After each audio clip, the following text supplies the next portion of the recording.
8 December Comilla মুক্ত দিবস। 1971 সালের এদিনে কুমিল্লা পাক হানাদার বাহিনী থেকে মুক্ত হয়। দীর্ঘ 9 মাসের যুদ্ধ আর নির্যাতনের পরিসমাপ্তি ঘটিয়ে মুক্তিযোদ্ধা ও মিত্রবাহিনী সহ সর্বস্তরের জনগণের উল্লাসধ্বনিতে প্রকম্পিত হয়ে ওঠে এই অঞ্চল। কুমিল্লা জেলা মুক্তিযোদ্ধা সংসদের আহ্বায়ক নূরে আলম ভূঁইয়া জানান, 7 ডিসেম্বর রাতে মিত্রবাহিনীর 61 ব্রিগেডের battalion commander lieutenant colonel Mahendra Pal Singh, বাংলাদেশের major Ain Uddin, captain Ashraf, lieutenant Harun, মুক্তিযোদ্ধা রেজাউর রহমান বুলবুল, মোহাম্মদ শাহ আলম ও শফিউল আহমেদ বাবুলদের নেতৃত্বে বিমানবন্দরের পাকিস্তানি সেনাদের ঘাঁটিতে আক্রমণ করে।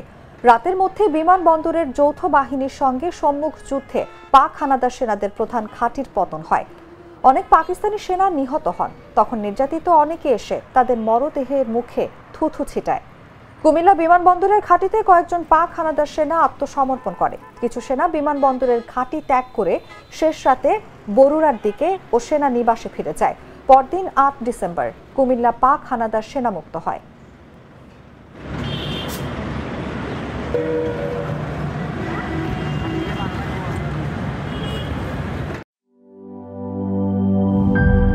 দুধার চকলেটে একাকার হয়ে ওঠা প্রাণ লেয়ার সম্পর্কের মিষ্টি ম্যাজিক।